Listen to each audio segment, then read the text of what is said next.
O Agrodebate dessa segunda-feira, dia 10 de novembro, está de volta e hoje é dia de COP30, né? Começou, portanto, a 30ª edição da COP30, né? Que é a conferência das partes aí da convenção, enfim, contra das mudanças climáticas, né? Então, essa convenção ela vem aí reunindo aproximadamente 194 delegações para debater emergência climática. Começou hoje, o Brasil sendo palco, né, do mundo aí perante a isso. De início, os nossos analistas, que eu já vou convidar para fazer parte aqui da nossa bancada, lá no comecinho do ano, acho que até no ano passado a gente já debatia a COP30 já, né? E o tempo passou, parece que passou rápido, né? Eu achava que ia demorar, mas passou muito rápido. De repente a COP começando hoje. O medo maior era de que nós fôssemos receber outros países e ser rechaçados aqui, né? Mas aí a gente começa a analisar, e é claro que a COP vai até dia 21 de novembro, são 11 dias aí, portanto, tem mais dias aí para a gente analisar o que é que vai rolar, mas nesse primeiro dia, o que é que a gente viu? Por enquanto, uma cerimônia de abertura que contou, claro, com a fala do presidente brasileiro, que não é presidente, mas representando a nação que está recebendo a edição. Então Lula teve fala aí durante essa cerimônia de abertura. O presidente fez um discurso, ele falou sobre mudanças climáticas, mencionou até mesmo o tornado no Paraná, que aconteceu aí na semana passada. Teve falas aí também como vencer o negacionismo, o que pode... eu estava acompanhando, inclusive, ao vivo, pela transmissão no YouTube, que quem de casa aí também quiser acompanhar, existe aí uma transmissão que, enquanto tem cerimônia, está sendo transmitida ao vivo lá no YouTube. Eu convido a quem tiver interesse.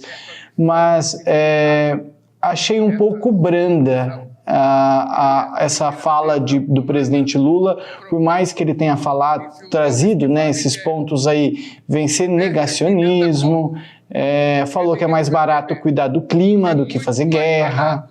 Então, mas assim, a gente tá vendo aí, olha, ele tá um pouquinho brabinho ali falando, mas eu achei até ele educadinho demais, fez uma brincadeira com um prato típico ali do Pará. E, seu Bianco, se ele fosse mais duro, não seria um bom anfitrião? Então, para ser um bom anfitrião, ele tinha que ser educado, ou talvez poderia ter cutucado mais, ter ido mais além, ou talvez durante esses dias aí haverão mais oportunidades. Como que o senhor avalia aí? Presidente Lula fez esse discurso, foi um pouco brando, na minha opinião. E é claro que a gente até mencionou por aqui, a Embrapa tem um espaço lá, a Green Zone, que é a Zona Verde, é um espaço da Embrapa, mostrando dados e muita coisa que o Brasil está à frente de outros países. Então, na sua opinião, seu Bianco, é a maneira correta de se agir, ou poderíamos já ter começado de outra maneira, já que quando para falar do Brasil, ninguém tem papas na língua, né? Jussan, eu não assisti todo o discurso dele, porém eu acho que ele foi muito brando. Não precisaria falar em tom rústico, nem a gente pegar e querer que ele desagravasse pessoas ali dentro. Mas eu acho que a cobrança daquilo que o Brasil daquilo que a agricultura brasileira a cobrança deveria ser feita num tom mais alto e também enfatizado num tempo maior. Falou-se de diversas coisas desnecessárias no meu entender. Então não precisava falar isso. Agora, ele deveria ter citado muito bem que os combustíveis fósseis são o problema do mundo. E que nós, como Brasil, e que nós, como Amazônia Legal, e que aquilo que nós preservamos e aquilo que o produtor brasileiro preserva, é o que está salvando o mundo.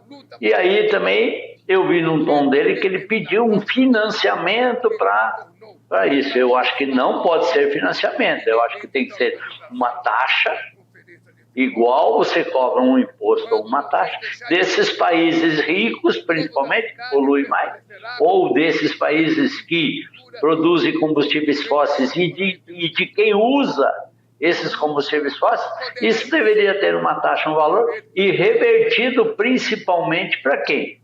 Para o produtor que preserva.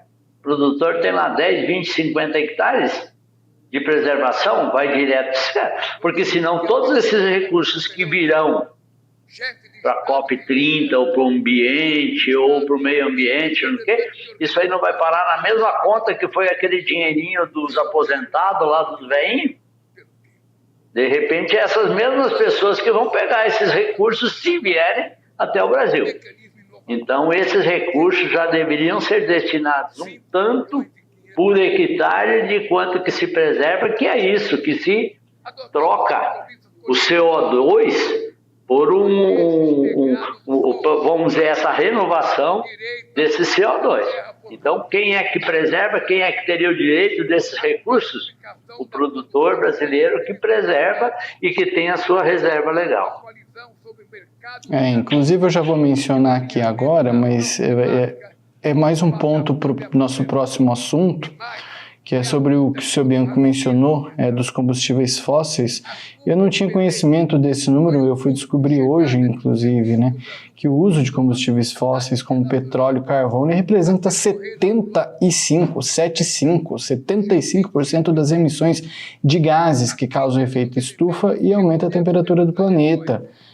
Aí, isso segundo dados da plataforma Climate Watch, e aí vem a agricultura com 11,7%, resíduos com 3,4%, processos industriais 4%, desmatamento e mudanças de uso da terra e das florestas 2,7%.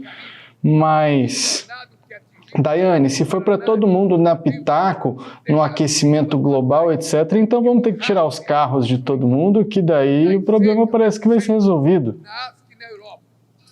Jussan, sabe o que é esse discurso climático, essa relação de tempo? O que a gente vê é que quem grita mais, fala mais alto e tem a vez, no caso de relação climática. O que eu percebi em todo esse discurso? Que a gente consegue ver que a Europa é um dos grupos que mais polui e é o grupo que mais cobre o Brasil. A União Europeia cobre o Brasil demais sobre desmatamento, sobre moratória, sobre todas essas outras situações. Paulo, se você puder tirar o áudio do discurso que está me atrapalhando na fala, por gentileza. Ah, tá. Abaixar o volume. A fala do Lula ali falando. Tá tirando. O que a gente percebe, Jussan, é que a Europa, por exemplo, não move sequer o menor esforço para a redução das emissões. O que a Europa tem feito de verdade? Vamos fazer uma comparação, né? O que eles fazem? Eles utilizam combustíveis fósseis. Eles estão agora tentando transacionar com os carros elétricos. Mas você sabe qual que é a preocupação deles em retirar os carros elétricos? A indústria. Eles não querem perder a indústria. Qual que é a preocupação real deles com o clima? Eles não estão nem aí, eles estão preocupados com a indústria deles, com o dinheiro deles. Eles não querem implementar os biocombustíveis lá porque eles estão preocupados com as indústrias automobilísticas. Essa é a realidade. Essa é a realidade. A Itália está tentando implementar os biocombustíveis lá, porém a Itália não tem uma representatividade ainda, porque a gente sabe que dentro da União Europeia, né, são vários outros países e a Itália tem uma representatividade ainda baixa. Então a gente vê que na Europa biocombustível nem é pensado em fazer um biocombustível com alimento. Lá biocombustível não é biocombustível de alimento como a gente faz aqui, sendo que nós temos estoques e condições suficientes para fazer biocombustível também para a União Europeia. É possível fazer isso.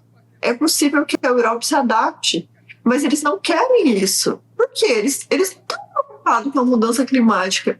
Olha o que eles estão preocupados. Você falou que o uso e modificação do solo representa 2%, e todo mundo está batendo na tecla dos 2%, quando esses 75% deveriam ser questionados e alterados.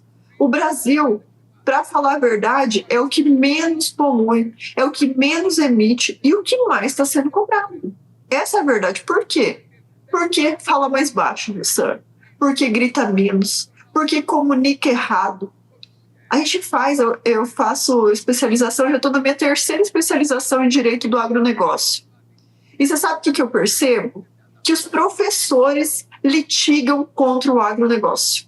A verdade é essa. Eles ficam o tempo todo igual umas matracas, desmatamento. Eles só sabem falar isso. Só sabem falar isso, como se o Brasil fosse o pior dos devastadores da terra. Gente, o Brasil comunica isso. Essa falácia, ela já virou uma verdade. Professores, doutores já estão ensinando isso. Gente, contra fatos não há argumento. 75% vem de combustíveis fósseis. Vamos alterar o quê? A fonte, o problema são os combustíveis. O Brasil já tem migrado dos combustíveis fósseis e já tem utilizado amplamente os combustíveis. A gente tem já combustível de etanol, que é de milho, que é sustentável. A gente já tem os combustíveis sustentáveis, já temos até os biodiesel, que já está sendo implementado no nosso país. Agora, nós estamos atacando 75%, enquanto eles não atacam os nossos 2% e não fazem nada com relação aos 75%. Nada. Exatamente nada. E eles ficam com dificuldade de aceitar os combustíveis sustentáveis. Dificuldades por quê? Porque vai prejudicar a indústria automobilística, que agora que está sendo fortalecida, é uma baixa parcela. Eles estão preocupados com dinheiro, ninguém está preocupado com mudança climática. Mas o Brasil não entende isso. E esses comunicadores, eles aceitam algo como verdade, só que eles não se afirmam em números. Se eu tenho um gráfico que tem um problema, eu tenho que começar pelo o que mais tem causado problema. E o combustível fóssil é o que mais causa. Mas não, Jossan, é muito difícil você competir ou você querer retirar do mundo os petroleiros, né? Porque o lobby é muito forte, porque é muito grande. Você não consegue atacar. Eles têm um poderio muito grande. Agora vamos atacar o quê? Vamos atacar a ponta mais fraca, os 2%. Vamos atacar o agronegócio. Né? O que a gente tem visto é que a gente tem pagado uma conta que não é nossa. Essa conta não é brasileira. Nós temos a maior floresta ainda, uma das maiores, que são terras que são agricultáveis, porque as outras podem até ter mais floresta, mas não são agricultáveis. A gente tem a Rússia, que é um exemplo, que só tem floresta em lugar que não tem a menor condição de ter produtividade, né? São geleiras, verdadeiras geleiras ou terras que não são agricultáveis. Nos Estados Unidos também, as reservas lá são terras que não são agricultáveis. Lá não existe APP também. Então a gente vê que o mundo que a gente vive aqui, ele é descompasso do mundo que eles cobram da gente. Cobram do Brasil coisas que não são reais lá fora. As pessoas cobram sobre mudança climática, mas eles não querem fazer nada sobre mudança climática. Você sabe o que é isso, Jossan? É lobby. É lobby para vender mais, porque as pessoas acreditam. Eu tenho um professor que falou sobre a cota de mercado de carbono, né, que eles já estão querendo colocar na bolsa de valores o mercado de carbono para descarbonização. E daí ele questionou, né, para que vocês querem essas cotas, empresas? Aí simplesmente para dizer para os consumidores, olha, a gente se preocupa, a gente compra a cota de mercado de carbono, de descarbonização.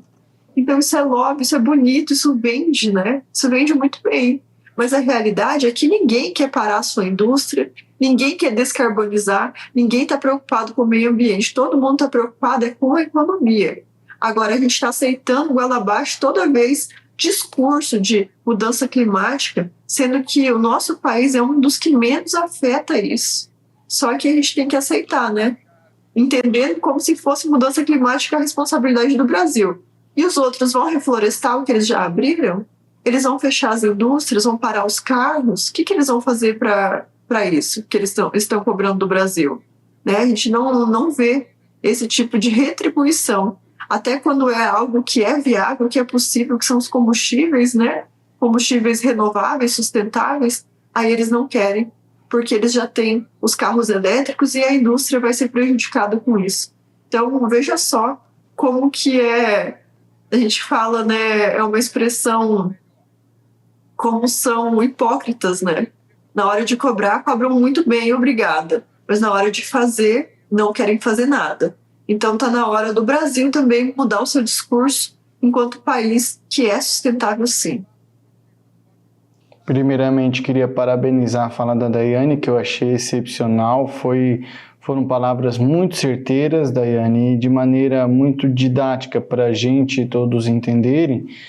E já aproveito para falar de um ponto que você trouxe, que é a parte da comunicação errada. E isso me fez, seu Bianco, analisar a COP também e ficar com aquele medo que o senhor estava antes. Por quê? Veja bem, a gente está lá em Belém, eu estou acompanhando no YouTube, eu vejo também que não são muitos, uma considerável expressão, um número, como que é? Um número grande de pessoas aí assistindo, enfim. Não sei o quanto que a mídia está reproduzindo isso, com qual qualidade que a mídia de grande massa está disseminando as informações. Visita de outros países até aqui. A gente está falando, eu acho que mais dentro na mídia aí, mas a parte diplomática, a vinda de um representante político foi assim assado, os dois conversaram e etc. Mas o ponto principal, eu acredito que vai ficar para quem visitar o espaço da COP30, porque lá estão expostas as principais ideias mais revolucionárias e em prol da mitigação desses gases que causam efeito estufa. Então, as grandes medidas, elas estão lá dentro. Se nós não compartilharmos o que está lá dentro para o resto do mundo, ou pelo menos para o resto do Brasil enxergar, nem mesmo os nossos colegas brasileiros conseguirão, assim como a Daiane mencionou, a exemplo aí de docentes que têm compartilhado informações que são replicadas e que muitas vezes são inverdades. Talvez acabe que, se essas informações não chegarem à grande massa brasileira, também não vai ter adiantado de nada, seu Bianco. Eu vejo, conforme a Daiane falou, desses docentes, desses professores, eu vejo assim que são brasileiros lutando contra o Brasil, torcendo que o Brasil vá mal ou deixando, talvez estejam ganhando algum recurso para se falar mal. Então, isso é muito ruim para o Brasil. Nós não queremos que fique falando bem do agronegócio, apenas e tão somente que se fale a verdade. Então, aí é muito difícil que os brasileiros mesmo ficam falando mal do próprio Brasil.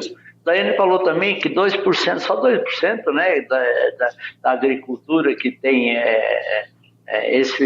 o problema do CO2. Porém, eu não sei se tem nesses dados também, mas a própria agricultura ela tem a contrapartida. Vamos dizer, nós plantamos lá, nós temos o problema que foi transformada a mata em soja. Essa soja também, ela tem folhas e a cada ciclo dela. Então, não sei se está dentro dessa conta aí, né? Mas são esses grandes problemas. A Daiane falou também que a voz do presidente Lula estava atrapalhando ela. Para mim, a voz, atos e ações dele também me atrapalha e me atrapalha muito. Então, mas é ele que é o presidente, vamos fazer o quê, né? Deixa o barco seguir. Agora, em si falando também só dos combustíveis fósseis e para transformar isso nos combustíveis renováveis.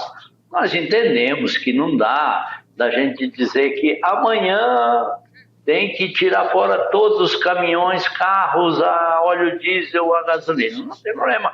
Deve-se até ficar, porque também nós, produtores rurais, também precisamos desses caminhões, carros e máquinas. Porém, se eles são os poluidores, deve-se pagar uma taxa em cima do quê? Nesse combustível que vem, ou nesse carro, ou nessa máquina, deve ter uma taxa disso, um valor, um imposto, para que o produtor rural que preserva seja ressarcido. Por quê? O CO2 que é dessas máquinas ou desse combustível, ele é eliminado por quem? Pela floresta. E a floresta quem é que preserva?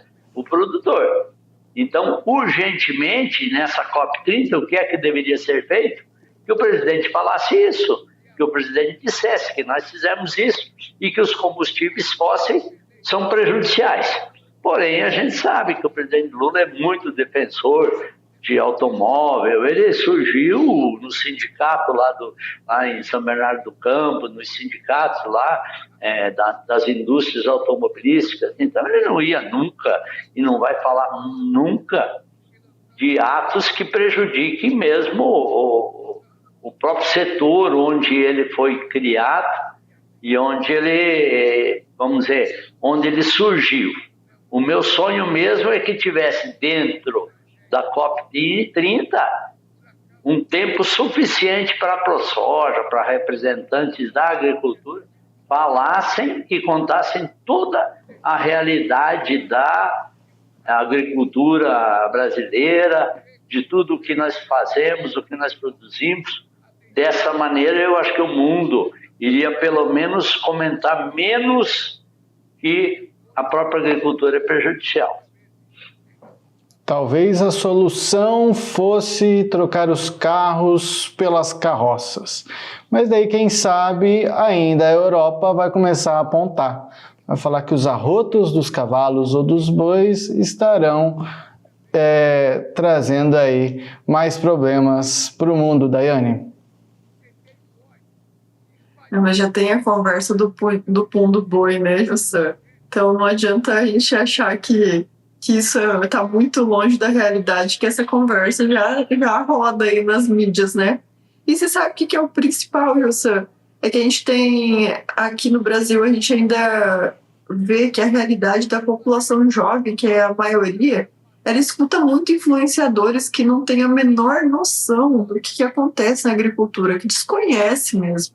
Então, é muito levado a essas falácias, essas narrativas que vai formando a nossa grande massa. Então, as pessoas não conhecem a realidade e essas pessoas que muitas vezes, esses docentes mesmo que são estudados, eles produzem esse tipo de material porque já acreditaram nessa verdade, né? Então, são artigos científicos formados, baseados na ideologia que muitas vezes gira e acaba tomando conta, né, do nosso Brasil. A gente vê que não só aqui dentro a gente tem essa falácia, em universidades, em outras coisas, como fora do Brasil também, esse recado é dado muito mal dado. Está parecendo até um telefone sem fio, né? Que você fala, a agricultura é boa, vai chegar lá no final, a agricultura é outra coisa, que não é boa. Então, está parecendo o fato que está acontecendo. Tanto é, José, que quando a gente tem comitivas estrangeiras que vêm através da ProSoja, pesquisadores ou pessoas que fazem intercâmbios também, eles ficam impactados com a sustentabilidade da agricultura, com o nosso país, com as reservas, porque eles ouviram falar de uma coisa que não existe. Eles falam que a gente é muito ruim com o meio ambiente, que a gente não tem prática sustentável. Quando eles chegam aqui e se deparam com a realidade, é muito chocante. Mas, para isso, a gente tem que começar a mudar esse discurso, né? Começar a falar e a disseminar a verdade, porque é ela que tem que prevalecer. A gente tem que investir mais em formação dos professores, investir mais na comunicação. Isso que vocês estão fazendo aqui, José e Bianco, isso é algo que vai mudando a realidade e as pessoas vão começando a entender qual que é a realidade do agronegócio. Vocês estão de parabéns pelo programa e por trazer sempre a verdade aqui, temas e matérias que são importantíssimos do agronegócio, para que a população entenda que o que a gente vê muitas vezes nem sempre é verdade, né, nas grandes mídias aí e por esses influenciadores. E para que as pessoas vão a campo e conheçam a realidade. Se elas estão com dúvida, Jossan, aqui elas estão em casa. É só ir ver e conhecer. A gente não está falando de algo que é distante, né? Mas se a pessoa não conhece, muitas vezes ela fica com dúvida, vai lá e conhece. Vai numa propriedade e vê como que funciona a realidade. Aí não vai ter nenhuma dúvida mais. Sabe, Daiane, que enquanto falava de comunicação, né, e levar essa informação para todo mundo, eu pensava em falar justamente o que você acabou de falar. Eu aqui gostaria de agradecer a vocês e parabenizá-los por trazer todos os dias aqui, né, disponibilizarem do tempo de vocês para durante 1 hora por dia a gente trazer essa quantidade de informação aí para esclarecer muita coisa na cabeça de muita gente. Eu, inclusive, já fui atingido pelas falas de vocês, já adquiri muito conhecimento por aqui e sou grato por isso. Espero que o nosso telespectador também, que goste desse conteúdo, que no final das contas é para a gente trazer a verdade. Vamos fazer o nosso último intervalo comercial de hoje e na volta a gente fala sobre a Itália, que está ajudando o Brasil aí, ó, a falar mais, a promover o biocombustível na Europa. Será que é suficiente? Assunto que a gente já estava conversando, já vou me emendar. A gente já volta.